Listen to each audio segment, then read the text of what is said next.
ಹುಡುಕಾಟ ಪ್ರಾರಂಭಿಸಿದ್ದು within 2 hours ಒಳಗಡೆನೆ ಸೌಜನ್ಯ ಸಿಗ್ತಾಳೆ. ಆದ್ರೆ ಶವ ಆಗಿ ಅವಳ ಕೈಗಳನ್ನ ಅವಳದೇ ದುಪಟ್ಟ ಅಂಡ್ ID ಕಾರ್ಡ್ ಇಂದ ಮರಕ್ಕೆ ಕಟ್ಟಿರ್ತಾರೆ. And most brutal part is ಅವಳ ಯೋನಿ, ಅವಳ ಏನಿತ್ತು ಅದ್ರ ಒಳಗಡೆ 6 ಇಂಚ್ ಮಣ್ಣು ತುಂಬಿರ್ತಾರೆ. ಓ ಬಿಡಪ್ಪ, ನಮ್ ಪೊಲೀಸ್ ಅವ್ರಿಗೆ ತಮ್ಮ ಡ್ಯೂಟಿ ಮೇಲೆ ಎಷ್ಟೊಂದು ನಿಷ್ಠೆ ಇದೆ, ಒಂದೇ ದಿನದಲ್ಲಿ ಆರೋಪಿನ ಹಿಡಿದ್ ಬಿಟ್ರಲ್ಲ ಅಂತ ಪೊಲೀಸ್ ಅವ್ರ ಮೇಲೆ ಫುಲ್ ಒಂಥರ ಹೊಗಳ್ತಾ ಇರ್ತಾರೆ.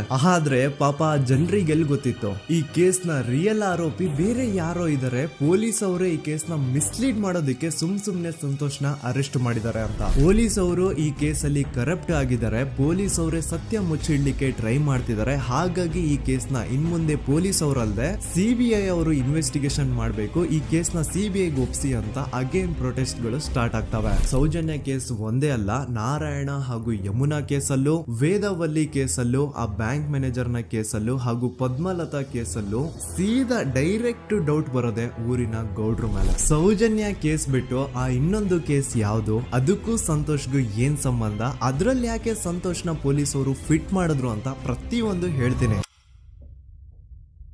ನಾನು ಈ ಚಾನೆಲ್ ನ ಸ್ಟಾರ್ಟ್ ಮಾಡ್ದಾಗಿಂದ one of the most requested video ಬಂದು ಸೌಜನ್ಯ ಕೇಸ್ ಬಗ್ಗೆ. ಸರಿ, ನಮ್ ದೂತ ಸಭೆಯ ಪ್ರಜೆಗಳು ಇಷ್ಟೊಂದು ಕೇಳ್ತಿದಾರಲ್ಲ, ಈ ಒಂದು ಕೇಸ್ ಬಗ್ಗೆ ವಿಡಿಯೋ ಮಾಡುವ ಅಂತ ಸೌಜನ್ಯ ಕೇಸ್ ಬಗ್ಗೆ ನಾನು ರಿಸರ್ಚ್ ಸ್ಟಾರ್ಟ್ ಮಾಡಿದೆ. ಅಂಡ್ ಟ್ರಸ್ಟ್ ಮೀ, ಎಷ್ಟೊಂದು ಕಾಂಪ್ಲೆಕ್ಸ್ ಈ ಒಂದು ಕೇಸ್ ಇದೆ ಅಂತಂದ್ರೆ ನನ್ ತಲೆನೇ ಕೆಟ್ಬಿಡ್ತು. ಬಟ್ ಡೋಂಟ್ ವರಿ, ನಿಮ್ಗಂತೂ ಪ್ರತಿ ಒಂದನ್ನ ತುಂಬಾ ಸಿಂಪಲ್ ಆಗಿ ಅರ್ಥ ಮಾಡಿಸ್ತೇನೆ. ಅನ್ಕೊಳ್ಳಿ, ಒಂದು ಊರು, ಆ ಊರಲ್ಲಿ ಒಂದು ಗೌಡ್ರ ಕುಟುಂಬ ಇದೆ. ಅಂಡ್ ಆ ಗೌಡ್ರ ಕುಟುಂಬ ತುಂಬಾನೇ ಪವರ್ಫುಲ್, ಲೈಕ್ ನಾವು ಮೂವೀಸ್ ಅಲ್ಲಿ ನೋಡ್ತೀವಲ್ಲ ಹಂಗೆ. ಸೊ ಗೌಡ್ರು ಊರು ಬಂದು ಧರ್ಮಸ್ಥಳ ಅಂತ, ಆ ಒಂದು ಊರಲ್ಲಿ ಇವ್ರಿಗೆ ಸಖತ್ ಕಂಟ್ರೋಲ್ ಇರುತ್ತೆ. ಈವನ್ ಅದೇ ಒಂದು ರೀಜನ್ ಅಲ್ಲಿ ಇರುವಂತಹ ಒಂದು ತುಂಬಾನೇ ಪಾಪ್ಯುಲರ್ ದೇವಸ್ಥಾನನು ಸಹ ಇವರೇ ಕಂಟ್ರೋಲ್ ಮಾಡ್ತಿರ್ತಾರೆ. ಆ ಒಂದು ದೇವಸ್ಥಾನ ಇಂದ ಈ ಗೌಡ್ರ ಕುಟುಂಬಕ್ಕೆ ಎಷ್ಟೊಂದು ದುಡ್ಡು ಬರ್ತಾ ಇರುತ್ತೆ ಅಂತಂದ್ರೆ, ಅದೇ ದುಡ್ಡಲ್ಲಿ ಇವರು ಬೇಜನ್ ಪ್ರೈವೇಟ್ ಪ್ರೈಮರಿ ಅಂಡ್ ಹೈಸ್ಕೂಲ್ಸ್ ನ ಸ್ಥಾಪನೆ ಮಾಡಿರ್ತಾರೆ, ಬೇಜನ್ ಪ್ರೈವೇಟ್ ಮೆಡಿಕಲ್ ಕಾಲೇಜಸ್ ಇರ್ತವೆ, ಅಂಡ್ ಬೇಜನ್ ಪ್ರೈವೇಟ್ ದೊಡ್ಡ ಹಾಸ್ಪಿಟಲ್ಸ್ ಇರ್ತವೆ. ಒಟ್ಟಲ್ಲಿ ಹೇಳ್ಬೇಕು ಅಂತಂದ್ರೆ ದುಡ್ಡಿನ ಸುರಿಮಳೆ ಇವ್ರಿಗೆ. ನೋಡಿ, ನಮ್ಮ ಭಾರತ ದೇಶದಲ್ಲಿ ಒಂದು ಕಾನೂನಿದೆ, ದ ರಿಲಿಜಿಯಸ್ ಎಂಡೋಮೆಂಟ್ ಆಕ್ಟ್ 1863 ಅಂತ.